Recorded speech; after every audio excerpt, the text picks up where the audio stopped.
మనం ఉదయం లెగ్గానే మొట్టమొదటిసారి మనం చేసే పని ఏంటండి, పళ్ళు తోమడం. ఈ పళ్ళు తోమడం చాలామంది గంటల ధర కూడా తోమేస్తారు. ఎలా తోమాలి అన్నది నేను వివరంగా చెప్తానండి. అలాగే పేస్ట్ కూడా ఏదో ఫుల్గా డ్యామ్ కట్టినట్టు పెట్టేస్తుంటారండి. అలా పెట్టిన వల్ల చాలా వేస్ట్ తప్ప ఇంకేం ఉండదు. ఎందుకంటే ఈ పేస్ట్ ఎక్కువ అయిపోవడం తప్ప మనకి ఎటువంటి ఉపయోగం ఉండదు డాక్టర్ గారు చెప్తున్నారు. దాని కాబట్టి పేస్ట్ ఎంత పెట్టాలి, ఎంత సోపు పళ్ళు తోమాలో నేను క్లారిటీగా చెప్తాను. ఇంకో చూడండి, చాలామంది చూడండి పేస్టు ఇలా ఫుల్గా పెట్టేస్తారు, ఏదో నాగార్జున డ్యామ్ లాగా. అది చెప్పి ఇంత పెట్టకూడదు అనమాట, అంత వాడకూడదు అనమాట. చూడండి, ఉదాహరణకి కొద్దిగా అంటే ఒక బొటానీ గింజంత మనం పెట్టాలండి. ఇంతే పెట్టి పళ్ళు తోముకోవాలన్నమాట. ఇంత చూసే పేస్ట్లో ఏమీ ప్రసాదం ఏమి లేదు కదా, ఇది ఏంటంటే జస్ట్ ఒక కెమికల్.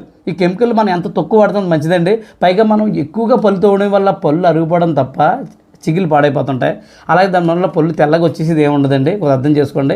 పేస్ట్ ఎక్కువ పెట్టకండి, ఎక్కువ పెట్టడం వల్ల మీకే నష్టం, ఎక్కువగా అయిపోతుంది. తక్కువ పెట్టి వాడితే మీకు ఎక్కువ రోజులు పేస్ట్ అవుతుంది. అలాగే మన పళ్ళు కూడా ఆరోగ్యంగా ఉంటాయండి. ఈ విషయం చాలామంది పేస్ట్ పొదుపుగా వాడి మీ ఫ్రెండ్స్కి, అలాగే ఎక్కువగా వాడి మీ ఫ్రెండ్స్కి కూడా ఈ వీడియో షేర్ చేయండి, వాళ్ళకి కూడా తెలుస్తుంది. అలాగే వీడియో లైక్ చేసి మన పేజ్ని ఫాలో చేయండి.